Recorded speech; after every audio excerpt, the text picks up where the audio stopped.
Helmet home చేయండి ఒకసారి. Helmet కష్టమైపోతుందా?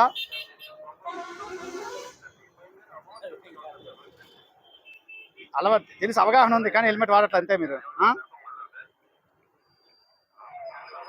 హైవేలో తిరుగుతున్నారు కదండి.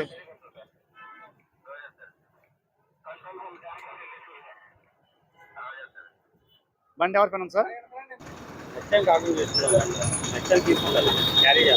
నీళ్ళ బాబు హెల్మెట్ నీళ్ళు ఎక్కడ? ఇంట్లో ఉందా హెల్మెట్? మొత్తం దాచావా? పాడైపోకుండా.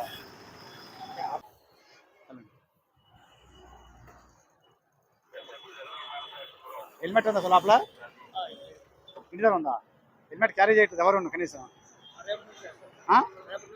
రేపటి నుంచి కాదండి, ప్రతిరోజు ఇక్కడ చెకింగ్ చేస్తారు హెల్మెట్ల మీద, అయినా మీరు అంత క్లీన్గా ఉంటే ఎట్లా? ఆ హెల్మెట్ ఎవరిది? హెల్మెట్ ఉండి పెట్టుకోవట్లేదు. చెవులో ఏంటిది ఈర్పోనా? హెల్మెట్ బయట పెట్టావు, ఈర్పోన్ చెవులో పెట్టావు, అది నీ డ్రైవింగ్. మళ్ళీ హెల్మెట్ లాగా డ్రైవ్ చేస్తే బండి ఆపి మీరు హెల్మెట్ కొనడమా, ఒక ఇంటికాడ ఉంటే తెచ్చుకోవడమా, రెండింటిలో జరిగితేనే మిమ్మల్ని పంపించాలి. దగ్గరలో హెల్మెట్ షాప్ ఉంది, హెల్మెట్ కొనుక్కొని వస్తారా? ఇంటికాడ తెప్పిస్తారా హెల్మెట్? రోడ్డు మీదకి వచ్చిన తర్వాత అది ఏ కాజ్ అయినా ఒకటేనండి.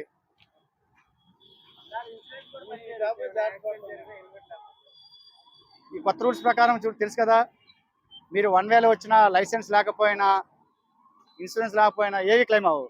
ఇన్సూరెన్స్ లేకపోతే ఎలాగే క్లెయిమ్ అవ్వదు. ఇన్సూరెన్స్ ఉన్నా, హెల్మెట్ లేకపోయినా, ట్రిపుల్ రైడింగ్ అయినా, 1 వే అయినా, ఆ కండిషన్స్ దేని మీద కూడా ఇన్సూరెన్స్ కూడా క్లెయిమ్ అవ్వదు. దాని మీద స్పెసిఫిక్గా చెప్తున్నారు, అందరికీ తెలుసు. మీరు కూడా చూసుంటారేమో, మ్యాక్సిమం హెల్మెట్ లేని వాళ్ళని ఆపాం. హెల్మెట్ ఉంటే సరే, మీకు దయచేసి హైవే మీద వచ్చిన మాత్రం పెట్టుకోండి, హెల్మెట్ పెట్టుకోండి. దయచేసి మా తరఫు నుంచి విన్నపం మాత్రం హెల్మెట్ అయితే పెట్టుకోండి.